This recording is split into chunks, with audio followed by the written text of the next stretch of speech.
Why does Israel get free healthcare and Americans are facing medical bankruptcy? Mm-hmm. Why do Israelis get free education and Americans don't? And we send them billions upon billions of dollars. Why are your tax dollars subsidizing this? Hello, and welcome back to A Bit Fruity. I'm Matt Bernstein. I'm so happy that you're here. There's a common adage that as you get older, you get more conservative. No one is showing how false this can be, quite like Jennifer Welch. When you're bought and paid for by AIPAC, you're not authentic. You're Benjamin Netanyahu's bitch. Period. So listen up, Democratic establishment. You can either jump on board with this shit or we're coming after you in the same way that we come after MAGA. When I look at people, if I were to say who's more Christ-like, I would pick AOC and the atheist Jew Bernie Sanders and the Muslim Zoran Mamdani a million times over you, Riley Gaines, because Riley Gaines, all you do is hate on people. You are wound up like a cheap clock over trans people. You show them no grace, no compassion. You defend billionaires. You cheer and celebrate when children are zip tied. And then you have the audacity to get on television and try to lecture people who fight for the people that are suffering, that stand and put their arms around people that need sanctuary. And you try to act like you're better than they are. You will always have been the dumb bitch that tied for 5th place. And the only place that you can get a job is at bottom feeder Fox News, you insufferable twat. Hailing from Oklahoma, Jennifer, who co-hosts the liberal podcast I've Had It, has built a reputation online as the face of liberal wine moms or resistance liberals or a number of other nicknames which refer to a specific widespread type of person in the US. A center liberal who hates Trump and who votes Democrat, but is less likely to critique Democrats or the role capitalism plays in our politics or our government's bewildering and bipartisan support for genocide in Palestine. Think like, a lot of you responded to my episode about Bill Maher being like, my liberal parents love Bill Maher. It's like oftentimes those types of people, Since the 2024 election, though, Jennifer has changed her tune. In a recent interview, she said, quote, I'm going to quote you here, Jennifer, "The Democratic establishment is MAGA light. They have the same donors. And regarding a recent rally for Zoran Mamdani, the progressive candidate for mayor in New York City, please get out and vote, who most mainstream Democrats have avoided or even slandered, Jennifer said, quote, Hakeem Jeffries, the Democratic leader in the House, and Chuck Schumer, the Democratic leader in the Senate. Hakeem and Chuck should have been front and center introducing the next mayor of New York City, but no, they wouldn't show up because they're pussies. They're pussies that are beholden to the same corporations that helped Donald Trump get elected. Jennifer is a wine mom radicalized. And today, she's here to talk about what energized her politics forward and the plea that she and I are making to the Democratic Party so that we can not only stop losing, but start actually standing for something. Jennifer, welcome to A Bit Fruity. Thank you, Matt. I'm so happy to be here. I was so excited when you DM'd me to come on because you're one of my favorite follows online. I think you do such great thought leadership on Instagram. That's my main platform that I look at. And I followed you forever, long before you were on I've Had It. And I just thought, this guy really is a great messenger. You're a really good thought leader online. Oh, man. That's quite a pedestal. Please don't put me up that high. But I appreciate it. I thought we could start the episode by talking about something that actually happened between us last year. Do you know what I'm referring to? Yes, I remember that you were on I've Had It and we filmed so much, but I remember that maybe you were upset and then after the filming, and I don't think it was personal, I think it was content upset. And I remember messaging you saying, don't worry, we're on the same team or something, but you'll have to refresh my memory as to what it was about because we filmed so much and I'm 51 and sometimes I'm not as sharp as I used to be. Well, I think this is just such a good, maybe behind the scenes anecdote, because basically I went on your podcast last year before the 2024 election And we mostly did an unrelated episode. It was like mostly about J.K. Rowling, and I had so much fun with you guys. Oh, yeah. At the end, you guys, and this was like right before the election. This was, I think it was maybe like in September of 2024. You and your co-host Pumps, love her to death. You were like, you know, a lot of Gen Z is protesting Kamala Harris for this, that, and the other reason. Could you basically asked me to like speak on behalf of my generation for like a full-throated endorsement of Kamala Harris, which I, in the moment, kind of froze because as someone who was very much tapped into discourse around Palestine and sort of all of the ways that like Kamala was falling short as a candidate in ways that we're going to talk about is, you know, endemic of the larger Democratic Party today. I was like, I'm voting for her. I canvassed for her in Pennsylvania, but when it comes to the internet, I'm like, this is a really delicate conversation to have because people have really real reasons why they feel like they can't, and those reasons need to be honored. And so I kind of just like froze up, and I was like, I'm scared. No matter how I say this, like, I don't think we should do this part. I don't think we should do this part. And you guys were so nice about it. You were like, we'll just cut that part. It's all good. Don't worry. We get it. But what's funny is that then many months later, like more recently, I started seeing these videos of you going viral talking about how AIPAC has fucked up and corrupted the Democratic Party, how all of these things need to change. And I was like, who is this woman? You've really gone on a journey. Well, let me just say this. I would probably still ask you the same Mm-hmm. because at the time there are two people you can vote for. Sure. And as a woman, I recently moved to New York, but for 51 years, I lived in the Bible Belt. And for a lot of people on the coasts that have the luxury of having blue state governments and their civil liberties not being eroded, you can dive into issues like Palestine. If you live in a flyover state with a Christian nationalist government that has a MAGA supermajority and has had a MAGA supermajority for years, and when I'm not a podcaster, I'm an interior designer, so y'all can imagine I have abundant amount of gay friends and always have my entire life. A Kamala Harris presidency for young queer kids in the Bible Belt is a lifeline. It means survival. Mm-hmm. For a young trans person in Oklahoma, a Kamala Harris presidency means that maybe several of those kids won't commit suicide. And so while I have a lot of criticism for corporate Democrats and have opened my eyes even more, because I have had to live around these cruel MAGA white Christian nationalists Mm-hmm. and their attacks on marginalized communities, especially poor people, especially queer people, especially trans people, I know firsthand that a Kamala Harris presidency for the young trans teen in their high school means survival. It's a lifeline.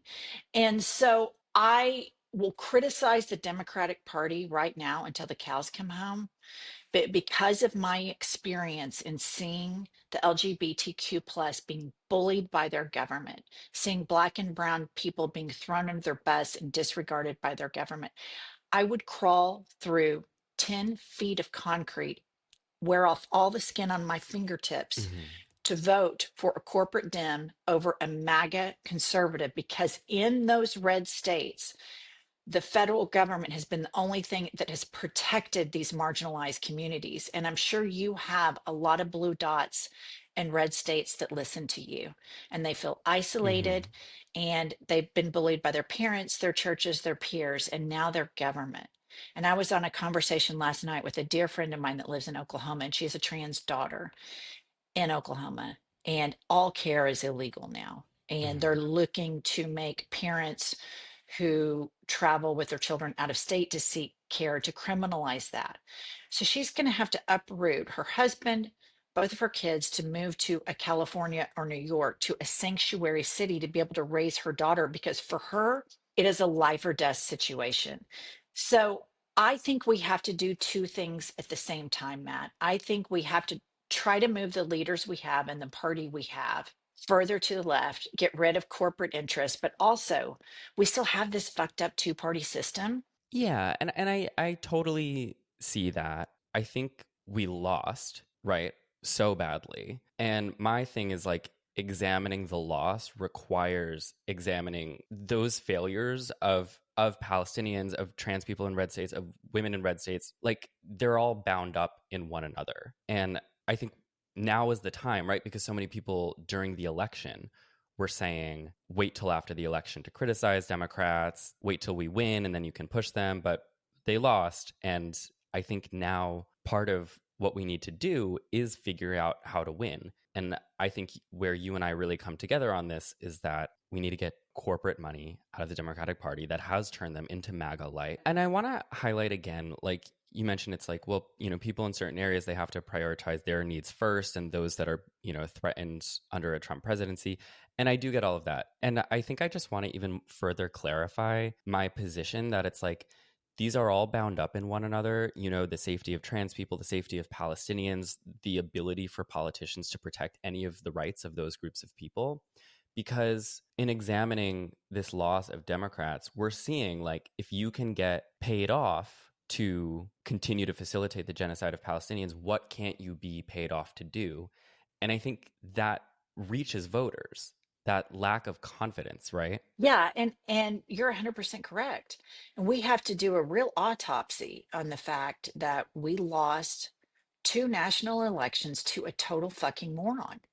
I mean, an unqualified, convicted felon, racist, adjudicated rapist, proven in court to be a fraud, bankrupted casinos. Mm-hmm. We lost two major elections to this man. And that requires a massive autopsy. And in my own personal kind of looking at this, listening to others, you're right. And a lot of people, when they start tracking this, it goes back to the corporate donors and it goes back to the SCOTUS decision of Citizens United. And there is especially when you get to Democratic leadership right now, like Hakeem Jeffries, Chuck Schumer, Cory Booker, why? It's such a layup right now. Why can't they say Benjamin Netanyahu is a war criminal? Mm-hmm. He needs to be arrested, and it is a genocide, and we are the anti-war party, period. And they can't because they take the same money. And when you find out that AIPAC gave Trump 350 million, the same amount as Elon Musk did, that's pretty devastating. We'll go through different pieces of this sort of autopsy and like what shifted you further to the left and how you're thinking about what Democrats should do moving forward. But I want to first, for anyone who's listening to this that doesn't really like know about you and this like Southern twang, like who are you, where do you come from, and what got you to this point? So I was born in Dallas, Texas, and lived there until like halfway through grade school. And then my family moved to Oklahoma City, and I lived there forever. Went to the University of Oklahoma, lived there up until a month ago. Married, two sons, interior designer. Was raised by atheists, very progressive atheists, which is a very bizarre upbringing in the buckle of the Bible Belt. My mother is 82 years old. She's still alive, and she despises religion like you wouldn't believe. And I just was never indoctrinated into any religion. And when you live around right wing politics and you're somewhat enlightened and not brainwashed by like Southern Baptist ideology or white evangelicalism, it's really off putting. So I've always been incredibly political throughout even my whole interior design career. I've always been into politics, very interested in politics, hosted political fundraisers for all the Democrats in Oklahoma that lost all of their races. And, I've always had my hat in the game. And so Pumps and I were on a Bravo television show in 2016 to around 2019 called Sweet Home Oklahoma. We did two seasons. It was a total blast. And then our kids, about 3 years ago, were like, you guys still have people that like follow your Instagram and want y'all to come back on. You should do a podcast. And I was like, everybody has podcasts. Like that's, they're like, you should just try it. So we tried it. And I can't help but talk about politics. Like anybody who's known me for the last 30 years would say, oh, Jennifer's very political. And so I can't, our show was about daily grievances, but in the Trump era, he's the biggest fucking grievance we all deal with. So it would just start oozing out. Pumps, my co-host, was a right-wing evangelical Republican Christian, the only adult friend that I had that was like that, but our friends were best friends. And over the course of the last maybe 7 or 8 years, she became kind of enlightened and kind of spun out of her religion. And then she started getting really progressive. And she was never political before. Like I remember her voting for like George Bush. Nobody liked George Bush, like me and all my gay friends didn't. And that's who I always hung out with in Oklahoma. And so she got really political. It was more difficult for her at first to speak out about politics because her family's still super MAGA. All of her friends are super Christian, super MAGA. But it's been so fun to see her get her voice and her courage and her kind of speak up because I know that they're like, oh shit, she used to be on our team. But I was always the skunk at the garden party, Matt, in Oklahoma. I'm always the liberal. I'm always the atheist. Always. That's always been me. The skunk at the garden party. Yeah. In many ways, I think the one thing that makes us so novel that we're middle-aged, Fox News coded looking, Fox News coded sounding. Oh shit, where were these women on January 6th? And then we start spitting liberal stuff. I think the thing that makes us novel is also kind of sad that we are such an outlier because a lot of people, liberals in red states will tell you, liberals in red states are just built different because you face the fuckery of red state bullshit every single day. I mean, like we had a superintendent of school in Oklahoma named Ryan Walters, who every single day posted a video about how homophobic or transphobic he was. And guess what Oklahoma's ranked in education? 50th. Oh, 50th. I thought it was 47. 50th. Yeah, we just bumped down to 50th under his leadership. So I want to get into this autopsy of the Democratic Party as you and I see it right now. I know that a big part of your sort of radicalization, if I may, and my own, was learning about AIPAC. AIPAC is like, if there was one lobby, but broadly just like one political power in the United States that I wish people knew about, that I wish it was like a household name like the NRA is, I wish everybody knew about AIPAC. Because learning about this, like, it changed my brain chemistry with respect to how I think about the US government.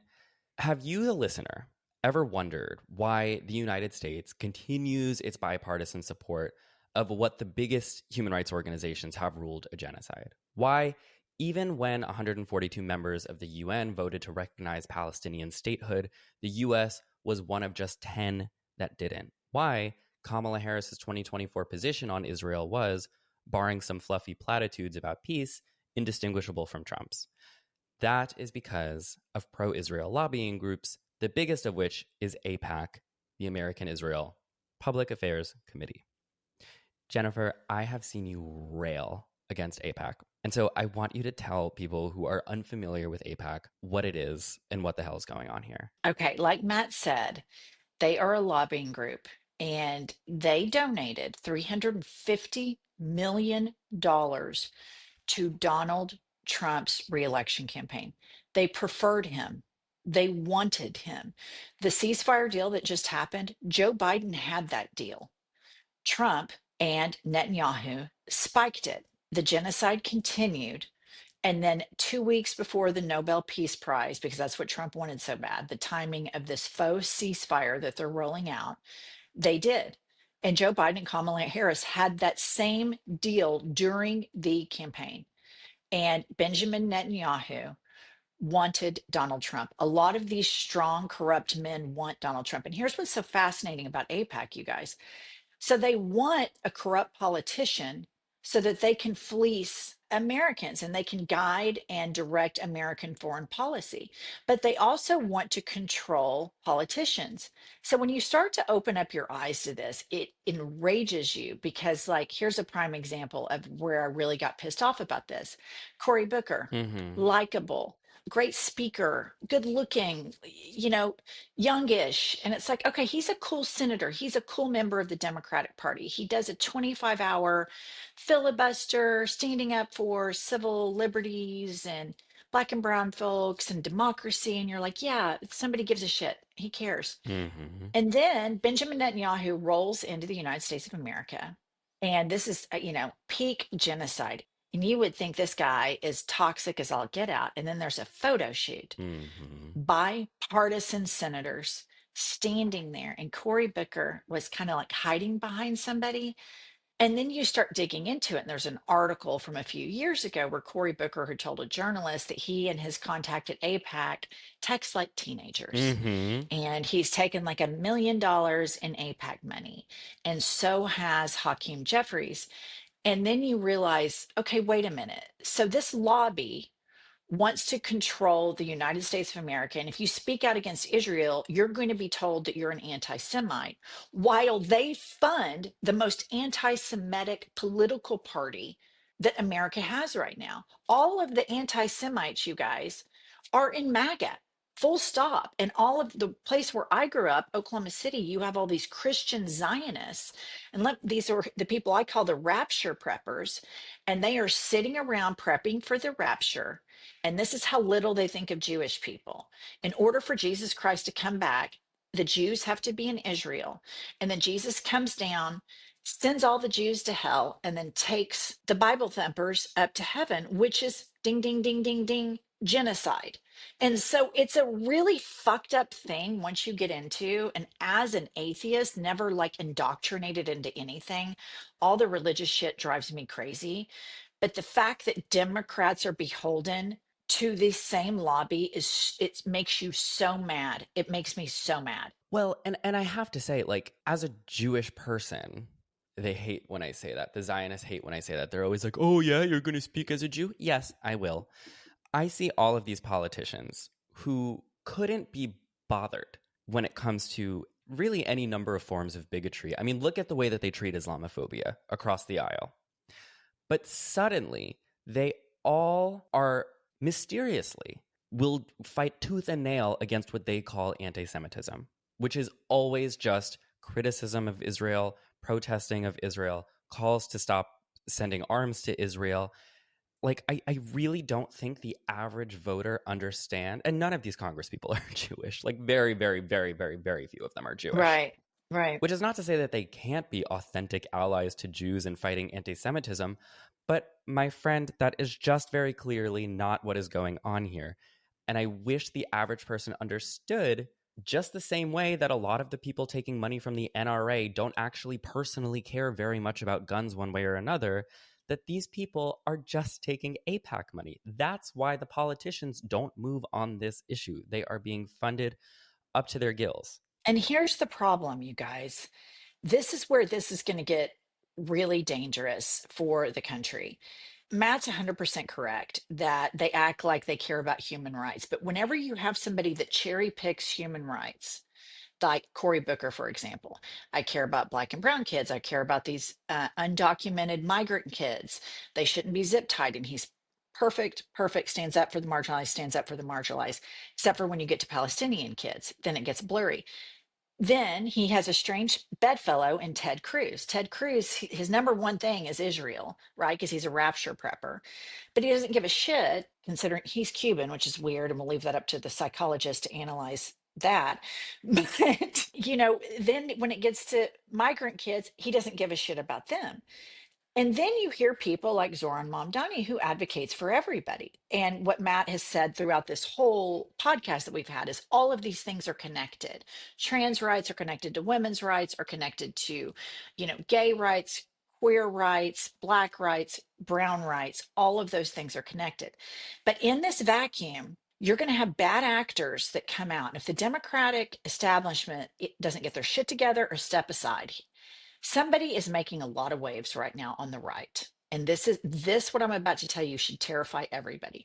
Marjorie Taylor Greene and Tucker Carlson are making statements that will hit so hard with the MAGA base. And this is about them nonstop demanding, America, pay attention to Israel, do what Israel wants, fight Israel's wars, and pay for them. And if you don't, then we're going to come after anyone and everyone that gets in the way of that. And if you're wondering why people are talking about primarying me, well, it's because I don't take any money from AIPAC. I've called for AIPAC to be registered under FARA. I've introduced amendments to defund all of our American tax dollars from going to Israel every single year, billions and billions of dollars every single year. We're not MAGA, we're MAGA. Marjorie Taylor Greene and Tucker Carlson are saying things in a vacuum like this. Well, this isn't America first. These politicians are Israel first, and they get free health care, and we don't get free health care. And so I'm not going to have AIPAC come lobby. And so many people where I'm from, you guys, middle Americans are going to go, yeah, she's right. Well, here's the problem with Marjorie Taylor Greene is Marjorie Taylor Greene's a fucking bigot. Marjorie Taylor Greene is a homophobe. Marjorie Taylor Greene is a transphobe. She is a grifter. But I'll be goddamned if she didn't shock the shit out of me. She's a lot smarter than I thought she was. And she's manipulative and she's figuring out, oh, I can take this same bigotry that Trump has towards immigrants because that's not going over very well. You know, rich white folks are saying their gardeners get deported and their housekeepers getting deported. And they're like, whoa, whoa, whoa, Mm-hmm. whoa. So Marjorie Taylor Greene's like, yeah, we'll go after the Jews. And her intention is nefarious. But that messaging in a vacuum, the Democrats are leaving it right there again, Matt. Right on the table. I would like to take a quick break from the show to thank Factor for sponsoring this episode. I talk a lot about how I make this show entirely myself, and I know it sounds like I'm complaining, and sometimes with the hours that I keep, I am, but I am still very proud of it. This is all to say, I'd like to use the time that I'm not working spent doing joyous things, especially now that it's fall in New York. I want to live my Christian girl autumn fantasy. I want to get outside, look outside my window. I want to crunch some fucking leaves. And what I don't want to be doing is being cooped up in my galley kitchen where if you open the dishwasher, it hits the oven. I love New York. I'm just kidding. I really do love New York City apartments, but I don't like cooking. That's the bottom line. I don't like cooking. One really helpful way that I've been able to tastefully, cut corners is with Factor. Factor is a meal delivery service with chef-made gourmet meals that make eating well easy. There are dozens of different menu options available every single week, and the best part is that they are all ready to heat and eat in just 2 minutes. There are different menus that you can try, whether you're a vegetarian, vegan, eat meat, like me. I personally go for the Protein Plus menu. The smoothies are also great. Honestly, it's all great. If you want to make eating at home a more varied and less laborious experience, you should try Factor. If you want to get 50% off your first box and free shipping, you can head over to factormeals.com/fruity50off with the code fruity50off. That's factormeals.com/fruity50off with the code fruity50off. This episode is also sponsored by our longtime friends over at Rocketmoney. The cost of living is high, and Trump sure as shit hasn't done anything to bring it down, which is why please get out this weekend and vote for Zoran Mamdani if you're listening to this episode right when it comes out, please. Can I say that in an ad? Is it disqualifying? I hope not. Anyway, I like to stay organized about my money and spending and budgets and rent and all the things. It's how I've always been. It gives me anxiety when I feel like I'm not on top of every single little thing. If you want to feel like you're getting a better handle on your finances and cutting costs that are just unnecessary to you, that's where Rocketmoney comes in. Rocketmoney is a personal finance app that helps you find and cancel your unwanted monthly subscriptions with just a few clicks and help you lower your bills so you can grow your savings. The app gives you a really clean and easy to understand dashboard with all of your monthly expenses. It'll point out subscriptions that you may be like, hey, I don't need that anymore. Why was I still paying for that? I wanted that newsletter once, or I wanted that one OnlyFans video. I don't need this anymore. And it'll help you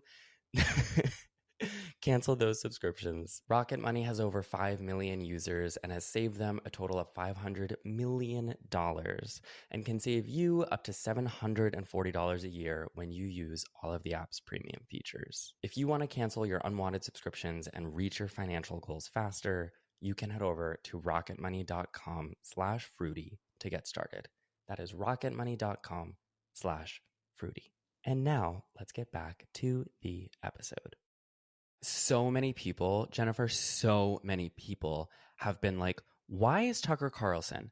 Why is Marjorie Taylor Greene? Why is Candace Owens? Why are all of these people making more thoughtful statements on the destruction of Gaza than most Democrats in Congress? But it is a Holocaust, what's happening. Well, is it though? Yes.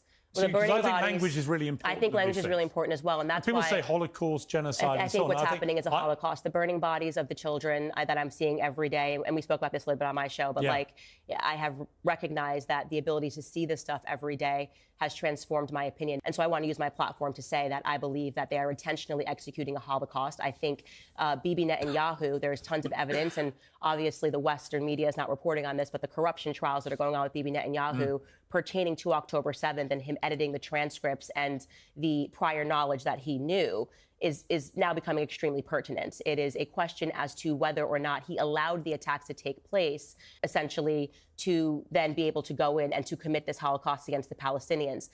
And I have to very carefully explain to them that those people are actually anti-Semitic. They're grifters. They're grifters, and they're squeezing into a spot where they realize that it's like, why is everyone looking? Why are all the politicians looking away from this? This is crazy. And they're realizing that they can exploit a popular sentiment there. But also, Tucker Carlson has been the foremost advocate of great replacement theory in this country. Marjorie Taylor Greene believes that climate change is caused by Jewish space lasers or something. Candace Owens, in an interview that she just did with Harvey Weinstein from prison, was continually trying to insinuate that the Jews conspired against Harvey Weinstein, and that's why he's in prison. Have you considered that it could be deeper, that there was somebody who wanted you put away, that there may have been someone who wanted your company? Because to me, there is just overwhelming evidence that you were set up here. I don't know who you upset. I don't know what they were after. I do think that you stepped on somebody's toes. I can't say who. Why not? Why can't you say who?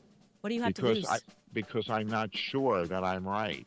You say, I think. I really want to push you on this point, Harvey, because I think it's very significant. I mean, you had the greatest movies that were in Hollywood. You had a lot of power, and I'm wondering if there was anybody in Hollywood that you may have been fighting with at that time. There wasn't a fight per se, but the establishment, I would not say, was my friends. Right.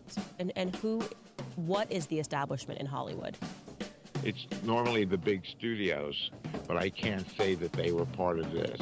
Right. No, I'm just wondering, who in the end, who owns all those movies now? Who owns your catalog? It's these are such anti-Semitic people, and their positions are actually related to anti-Semitism. But then I can't even explain that because the AIPAC people have made it so that any criticism of Israel is conflated with anti-Semitism. And so now I sound like all of these bad faith Zionists.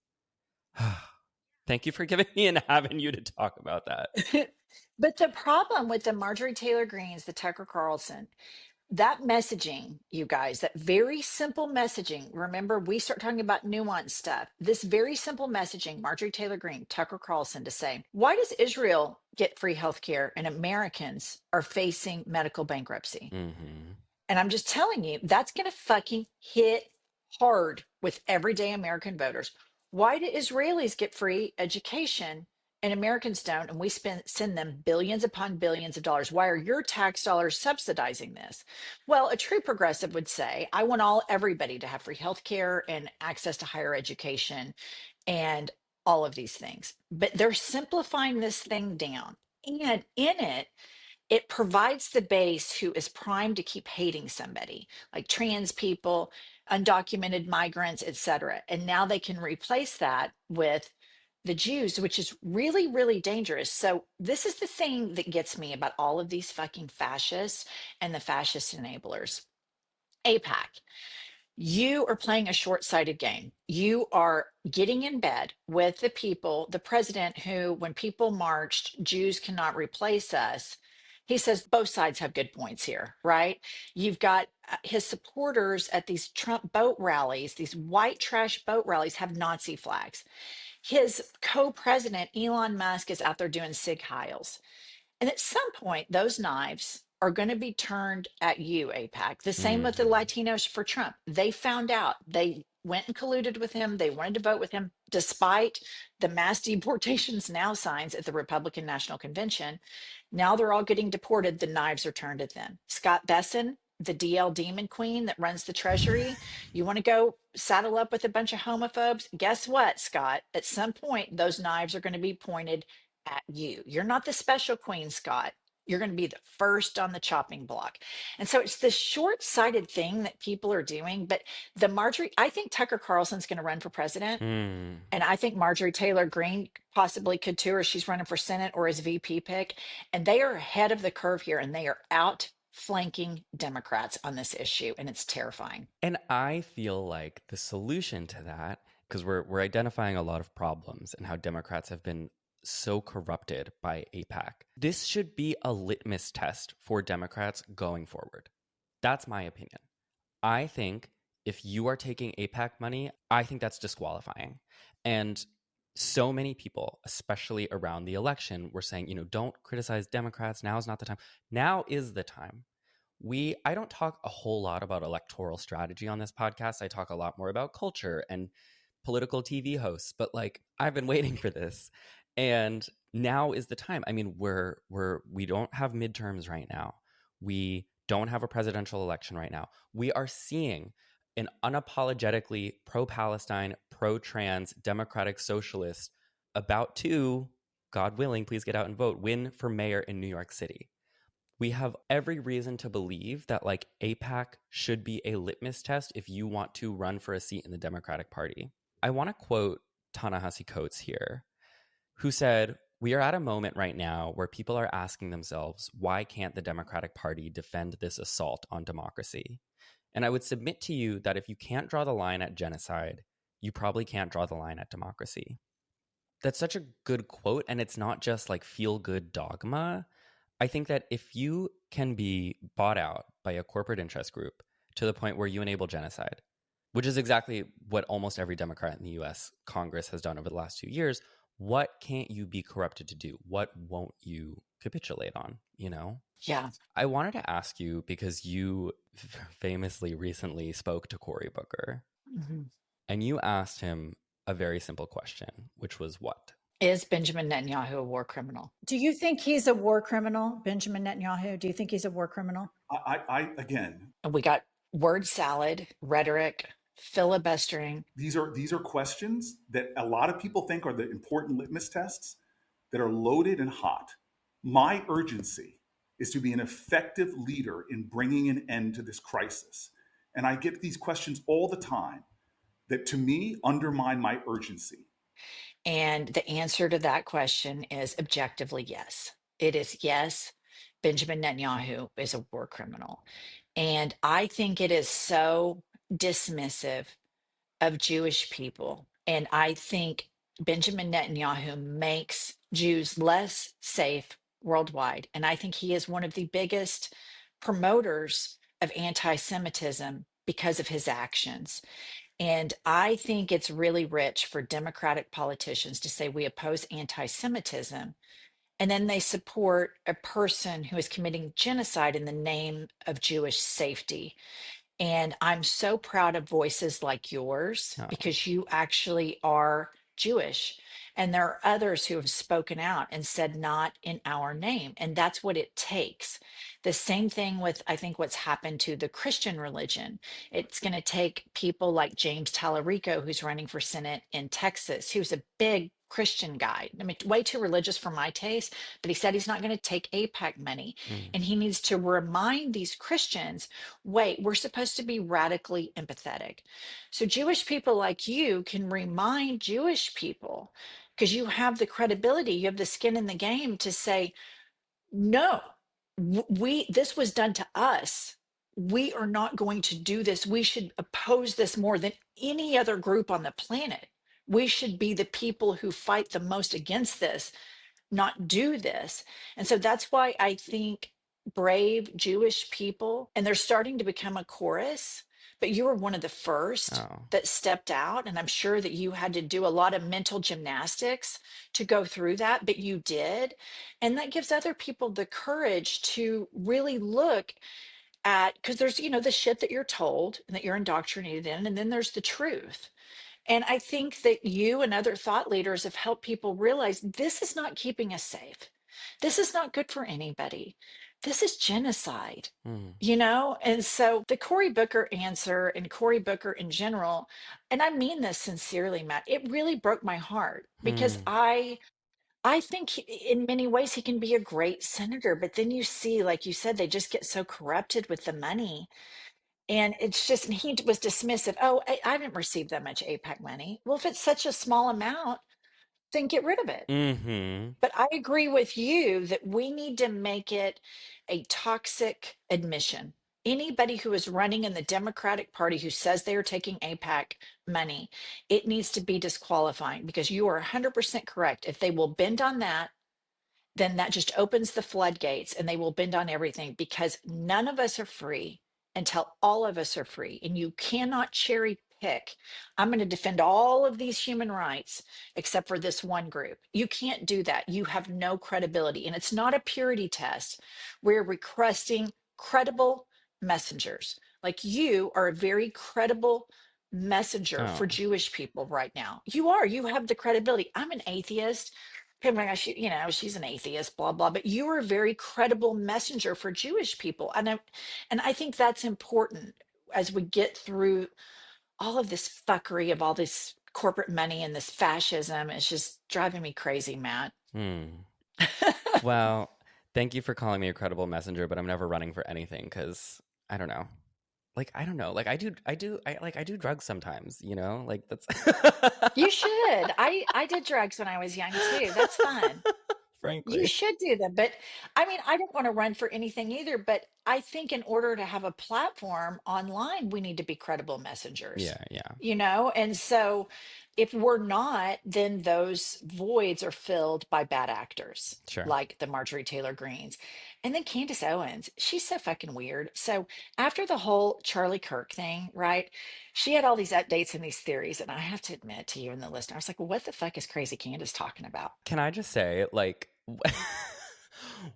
initially people were saying oh, Candace Owens was, while we're on this topic, people were saying Candace Owens was the only one who seems to be meaningfully mourning what seemed to be her best friend Charlie Kirk. And I agreed with that. It seemed like she was really torn up about it. And then she starts posting every single day on YouTube to the tune of millions of views, Charlie Kirk secret, Charlie Kirk conspiracy, Charlie Kirk Mossad. And I was like, okay, you are really monetizing the death of who is supposedly your best friend. But then I thought a little bit one step further, and I was like, you know what? You know who else was a grifter? Charlie Kirk. And that's what he would have wanted. 100%. But 100%. But here's what, so I'm watching her at one point, and then 4 minutes into it, Matt, she shifts gears like a pro. And then she goes on a 15-minute tirade about Bridget Macron. She thinks that Bridget Macron, the wife of Emmanuel Macron, is trans. And she goes bananas. And then I look down at the view count. And I realize oh my God, we are so fucked. We are so beyond fucked that millions of people are watching this insanity. So the whole right-wing world is nuts online. It is nuts. We just have to do it better and do it ethically, which is sometimes seems at odds with each other, but we try nonetheless. Jennifer, I want to probe you on another debacle, if you will, that the Democrats are experiencing, which I call Ezra Klein. I want to talk about Ezra Klein for a second. Someone recently commented on one of my episodes that they hope that I drag Ezra Klein in every episode. So we are continuing that streak just for a little bit longer. Ezra Klein, who is one of the most influential voices left of center at the moment, has been doubling and tripling and quadrupling down on his belief that Democrats should run pro-life candidates in red states if they want to win elections there. To be clear, he's saying Democratic candidates who are anti-abortion. I'd like to see us running pro-life Democrats again. When Obamacare passed, 40 House Democrats are pro-life. People got very upset about that. I get why, but I think it's worth thinking about this. He said this on his own show. He said this on the New York Times. He said this in the New Yorker. He said it to the Bulwark. And I texted you about this. And you said that it infuriated you. Only a man who has never had a pap smear or received a mammogram could say that. First and foremost. Okay, I want to start with that. Secondly, we've done this in red states. I've been in a red state, and we've run Democrats that are pretty much pro-life for governor, for House seats. They lose because at the end of the day, the people in red states are very indoctrinated into religion and being a Republican. They're not going to go vote for a Democrat who they know is lying by saying they're pro-life, because they look for authenticity. And in Oklahoma, we've had many candidates that have tried to do this shit and they lose. What we haven't tried in red states is running an economic populist. We haven't tried that. And so his idea has already been battle tested, but also I would be remiss if I didn't share with you guys after Roe was overturned. Oklahoma did a total abortion ban. And the stories of friends or friends of friends, acquaintances of women who are 20 weeks pregnant, they go in for a routine ultrasound, the spine is out of the baby's body, blah, blah. The baby's not going to survive. The fetus is not going to survive. The doctor says, in normal terms, we would immediately take you to do a DNC. I'm unable to do that right now. And I can't even advise you on this. So basically, their option is to deliver the baby and then watch it suffocate and die because the organs are outside of the body, or you have to go out of state. And then if you go ahead and deliver the baby, the fetus, it could prevent you from reproducing again. It could cause such damage to your reproductive system. And these are very real issues. But here's the fucking problem with that, Ezra Klein. Abortion bans disproportionately affect the poor. If I had a daughter in Oklahoma, and for whatever reason my daughter was pregnant and didn't want to carry the baby to term, I would fly her to California, to Colorado, because I have the money. I can do it. So it doesn't affect me, but it does affect disproportionately poor people. And so it's just such a bad idea from start to finish. It's so divorced from reality. It reeks of somebody who has never lived in a red state. And here's something else that your listener needs to know, Matt.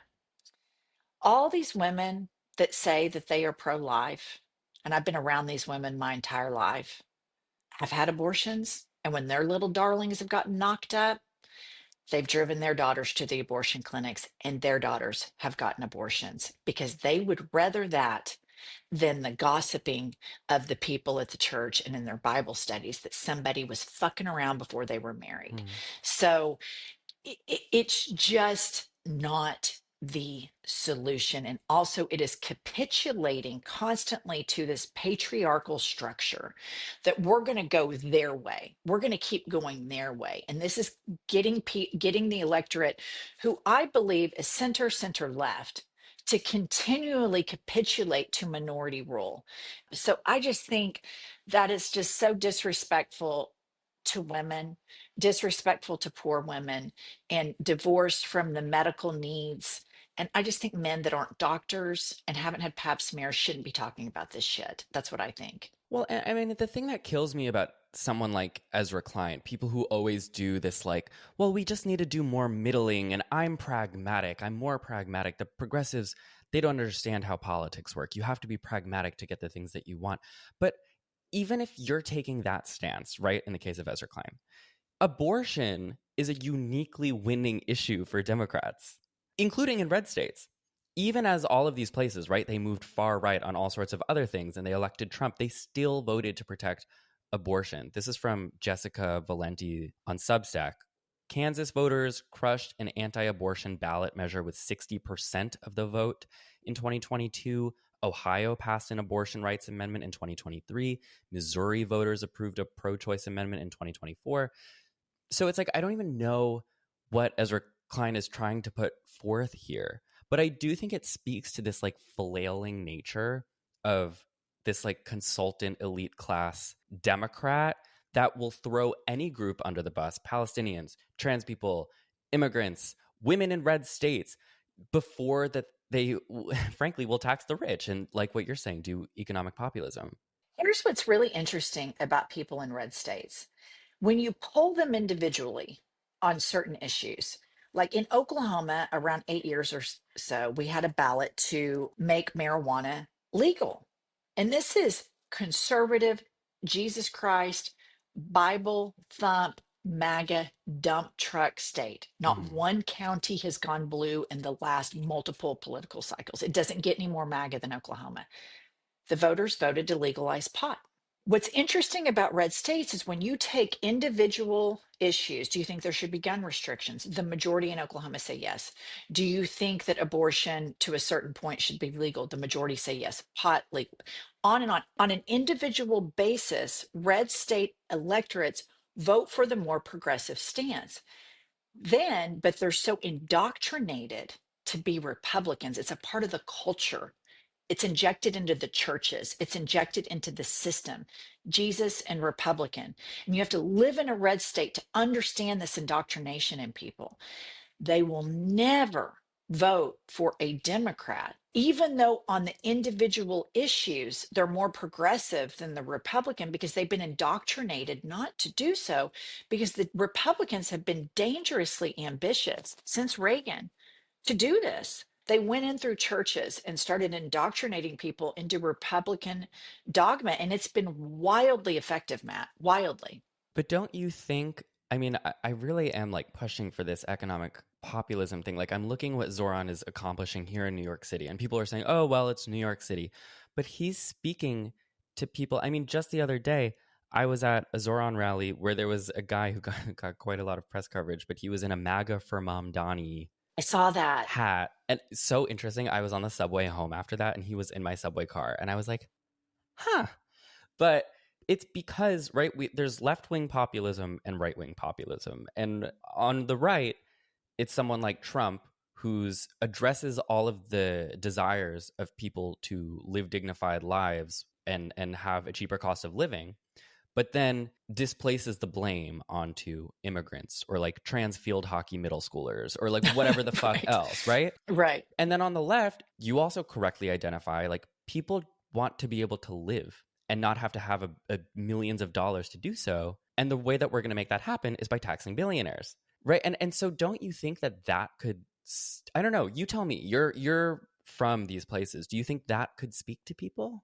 I do. I think that we should look at James Tallarico and what he's doing right now, what he's talking about in Texas. And I encourage your listeners to go to his Instagram, and there's some clips.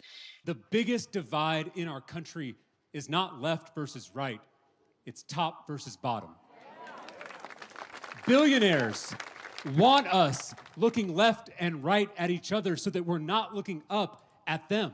He is reminding Christians, number one, that Jesus was radically empathetic, because there's a whole effort on the right wing now to say empathy is toxic. And you can dive into that. It's fucking crazy.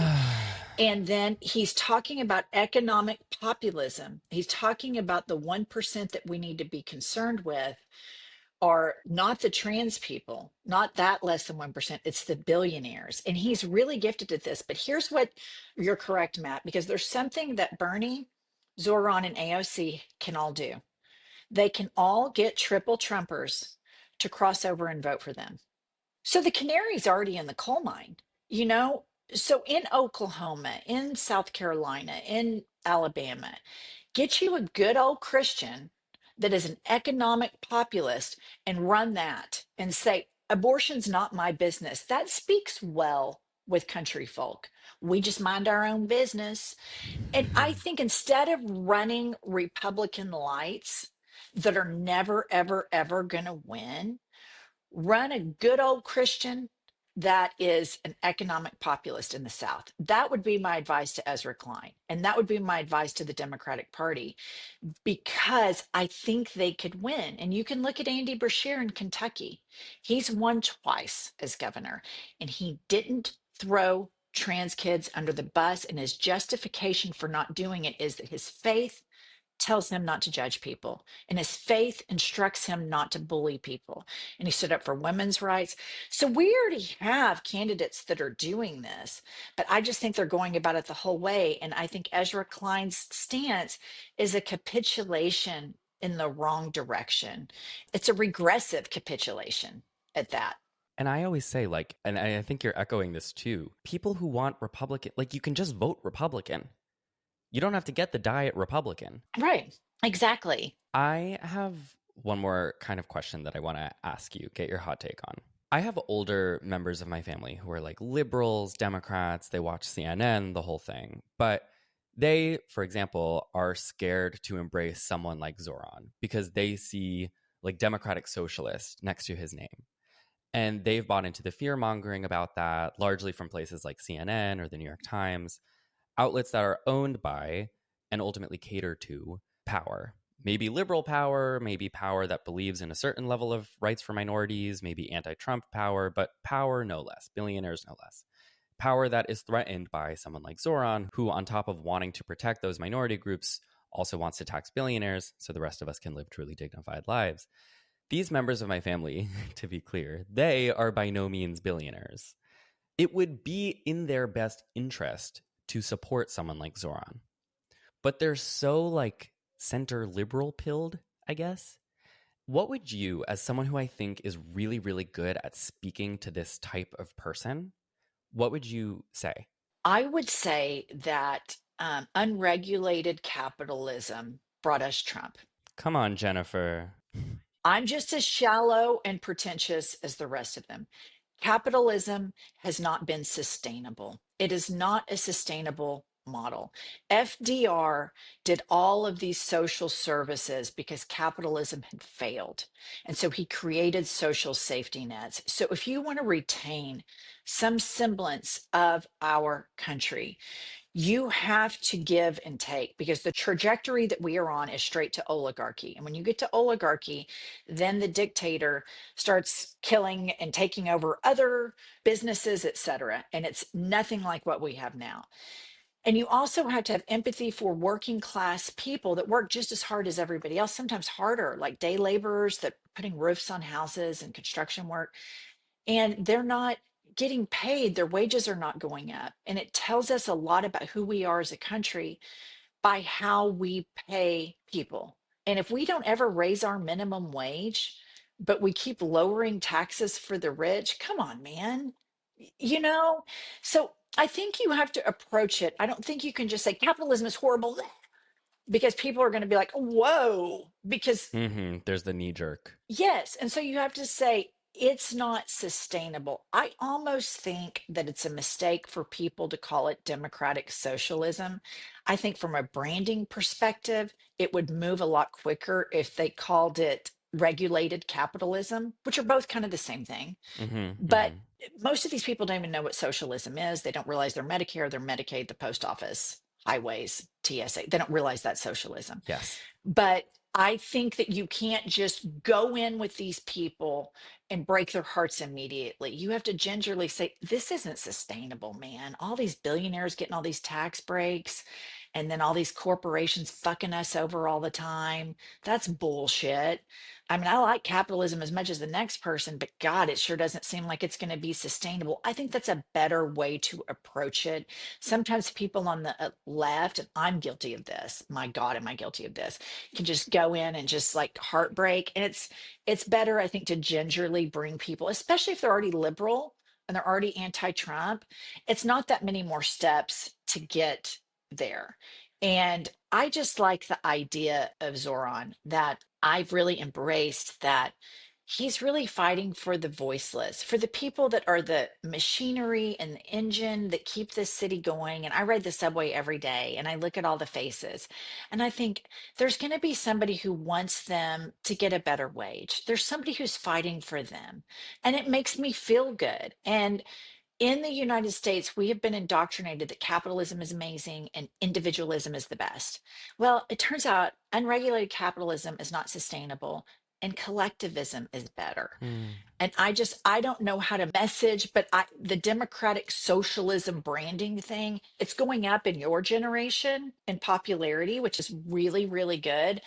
But I think some people in maybe red states should message it. And I'm not a political strategist, but if I was, I would say message it as regulated capitalism so that these corporations can't give us poisonous chemicals and fuck us over. And so I think progress is incremental. But the one thing I hope the Democrats have learned from this Trump thing is it doesn't have to be incremental. If we ever get power again, put your foot on the gas pedal and tear shit up for good. For good, like put Humpty Dumpty back together again and keep all the broken down parts and really help people. That's what I would say. Jennifer Welch, a wine mom radicalized. I hope it's okay that I've like put that label on you. I hope that I hope that's okay. Honey, when you get to be my age, your give a fuck meter's broken and you just don't give a shit hardly about anything. So my feelings don't get hurt, labels don't hurt me. So you know what? And I'm happy to partner with people from different generations, and I'm happy to be a voice that surprises people, that is making other people think. And so many of our listeners are your age, and they've sent our podcast to their parents. And now it's something they share together, which is so cool. That's what I'm pushing for, right? Is like in time for the next election, we have created these new litmus tests that will actually allow for a party that gets shit done, that stands for something, that stands for people, that stands for the working class, that stands for minorities, and that can win, not in spite of those things, but because of them. Yeah, and I agree with you. Right now is the time to criticize. Right now is the time to move the party. Right now is the time to primary people. Right fucking now. If they move the Republican Party all the way to dementia, where everybody's just walking around normalizing it, we can move our party all the way to the AOC, Bernie, Zoran, because it takes care of more people. It's more just, it's more civilized, it's kinder, it's a better place for all of us to live. Jennifer Welch, where can people find more of you? And I hope that they do. Okay, so I've had a podcast, it's all the socials, and I have a darling lesbian millennial named Kylie that runs all that stuff. She knows how to do all of that. If you want to follow me personally, it's at MIZZ at Ms. Welch. And I did that like a long time ago, like the day Instagram came out. I don't know why that is my name. Thought it was cute at the time. And I'm not very good at posting, but follow me there. And if you have made it through this episode, thank you so much. I don't love to like belabor the point of electoral politics and the Democratic Party on this podcast. I like talking about culture and where it intertwines with politics more. But I have been wanting to talk about this with Jennifer in particular for so long. And I also have been wanting to really just flesh out AIPAC on this podcast for a long time, because I think that it would radicalize a lot of people who aren't quite there yet.